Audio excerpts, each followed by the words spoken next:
Train चलने को ही थी कि अचानक कोई जाना पहचाना सा चेहरा जनरल बोगी में आ गया। मैं अकेली सफ़र कर रही थी।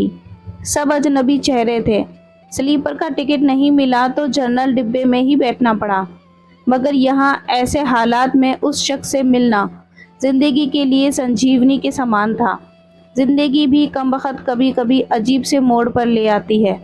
ऐसे हालातों से सामना करवा देती है जिसकी कल्पना तो क्या कभी ख्याल भी नहीं कर सकते।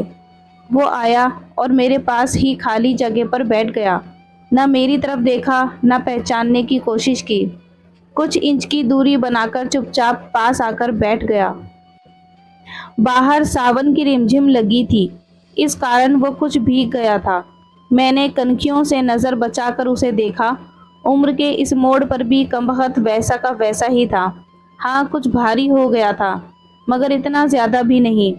फिर उसने जेब से एक चश्मा निकाला और मोबाइल में लग गया। चश्मा देखकर मुझे कुछ आश्चर्य हुआ। उम्र का यही एक निशान उस पर नज़र आया था कि आंखों पर चश्मा चढ़ गया था। चेहरे पर और सर पे मैंने सफ़ेद बाल खोजने की कोशिश की, मगर मुझे नहीं दिखे।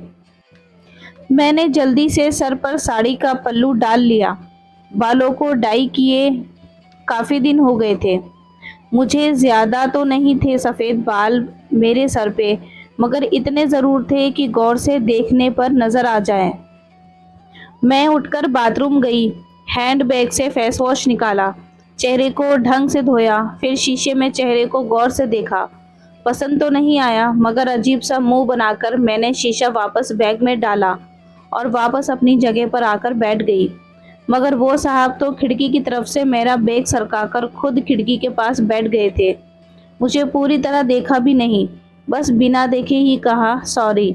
भागकर चढ़ाता तो पसीना आ गया था। थोड़ा सूख जाए फिर अपनी जगह बैठ जाऊंगा। फिर वह अपने मोबाइल में लग गया। मेरी इच्छा जानने की कोशिश भी नहीं की। उसकी यही बात हमेशा मुझे बुरी लगती थी। फिर भी न जाने उसमें ऐसा क्या था कि आज तक मैंने उसे भुलाया नहीं। एक वो था कि 10 सालों में ही भूल गया। मैंने सोचा शायद अभी तक गौर नहीं किया, पहचान लेगा। थोड़ी मोटी हो गई हूँ, शायद इसलिए नहीं पहचाना। मैं उदास हो गई।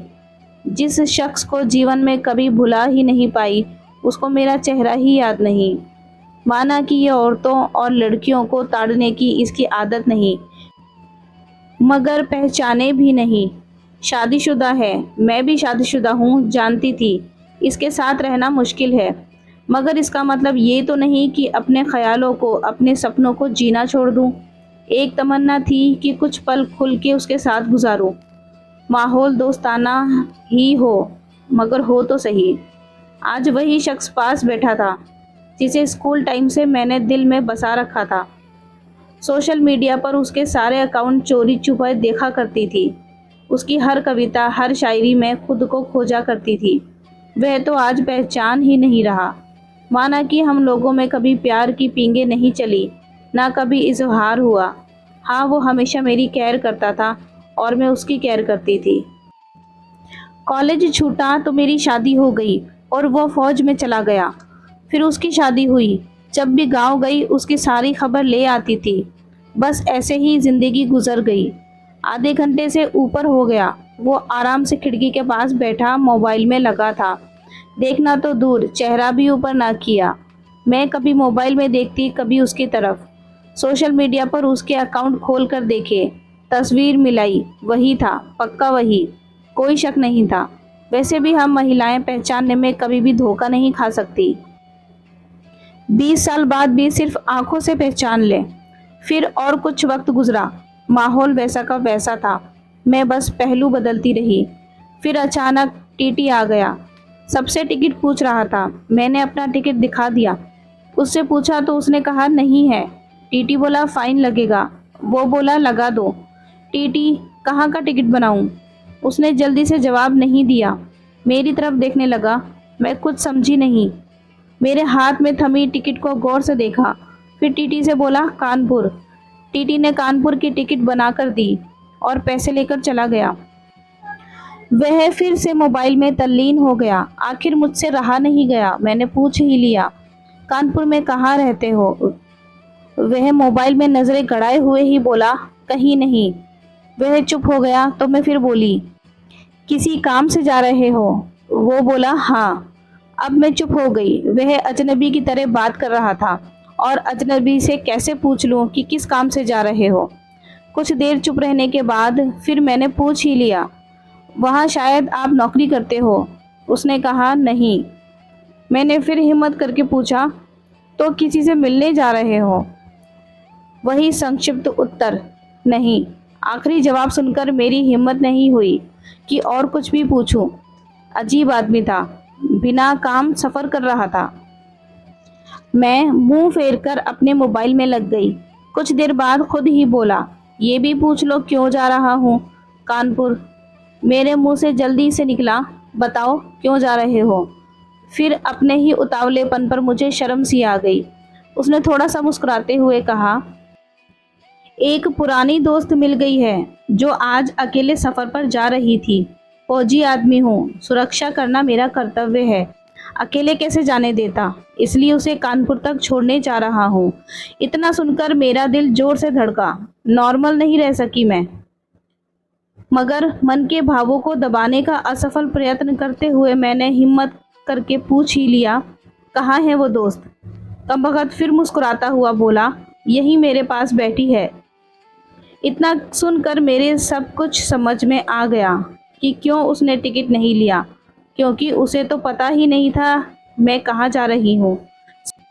सिर्फ और सिर्फ मेरे लिए वो दिल्ली से कानपुर का सफ़र कर रहा था। जानकर इतनी खुशी मिली कि आंखों में आंसू आ गए। दिल के भीतर एक गोला सा बना और फट गया। परिणाम में आंखें तो भीगनी ही थी।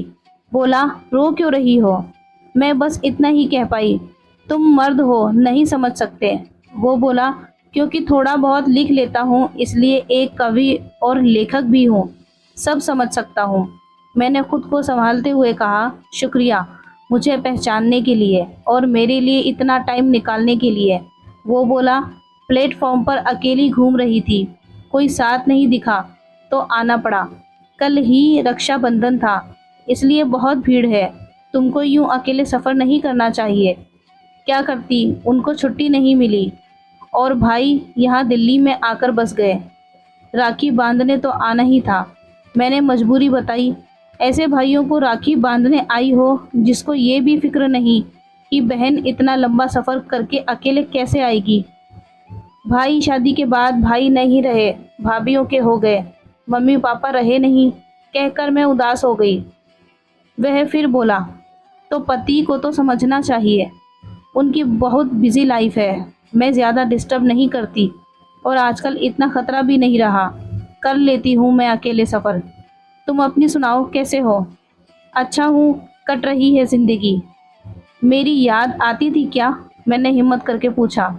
वो चुप हो गया, कुछ नहीं बोला। तो मैं फिर बोली, सॉरी, यूं ही पूछ लिया। अब तो परिपक्व हो गए हैं, कर सकते हैं ऐसी बात। उसने शर्ट की बाजू की बटन खोलकर हाथ में पहना वो तांबे का कड़ा दिखाया जो मैंने ही फ्रेंडशिप डे पर उसे दिया था। बोला, याद तो नहीं आती, पर कमबख्त ये तेरी याद दिला ही देता था। कड़ा देखकर दिल को बहुत सुकून मिला। मैं बोली, कभी संपर्क क्यों नहीं किया? वो बोला, डिस्टर्ब नहीं करना चाहता था। तुम्हारी अपनी ज़िंदगी है और मेरी अपनी ज़िंदगी है। मैंने डरते डरते पूछा, तुम्हें छू लूँ? वो बोला, पाप नहीं लगेगा? मैं बोली, नहीं, छूने से नहीं लगता। और फिर मैं कानपुर तक उसका हाथ पकड़कर बैठी रही। बहुत सी बातें हुई। ज़िंदगी का एक ऐसा यादगार दिन था जिसे आखिरी सांस तक नहीं भूल पाऊंगी। वह मुझे सुरक्षित घर छोड़कर चला गया, रुका नहीं, बाहर से ही चला गया। जम्मू थी उसकी ड्यूटी। उसके बाद उससे कभी बात नहीं हुई क्योंकि हम दोनों ने एक दूसरे के फ़ोन नंबर नहीं लिए थे। हालांकि हमारे बीच कभी भी नापाक कुछ भी नहीं हुआ। एक पवित्र सा रिश्ता था, मगर रिश्ते की गरिमा बनाए रखना ज़रूरी था। फिर ठीक 1 महीने बाद मैंने अखबार में पढ़ा कि वो देश के लिए शहीद हो गए। क्या गुजरी होगी मुझ पर वर्णन नहीं कर सकती। उसके परिवार पर क्या गुजरी होगी पता नहीं। लोक लाज के डर से मैं उसके अंतिम दर्शन भी नहीं कर सकी। आज उससे मिले 1 साल हो गया। आज भी रक्षाबंधन का दूसरा दिन है। आज भी सफ़र कर रही हूँ। दिल्ली से कानपुर जा रही हूँ। जानबूझकर जनरल डिब्बे का टिकट लिया है मैंने। अकेली हूँ, न जाने दिल क्यों आस पाले बैठा है कि आज फिर आएगा और पसीना सुखाने के लिए उसी खिड़की के पास बैठेगा। एक सफ़र वो था जिसमें कोई हम सफ़र था, एक सफ़र आज है जिसमें उसकी यादें हम सफ़र हैं। बाकी ज़िंदगी का सफ़र जारी है। देखते हैं कौन मिलता है, कौन साथ छोड़ता है। उम्मीद करते हैं ये कहानी आपको पसंद आई होगी। कमेंट करके ज़रूर बताएं। वीडियो पसंद आई हो तो लाइक करें, चैनल को सब्सक्राइब करें। मिलते हैं कल एक नई वीडियो में। Thanks for watching.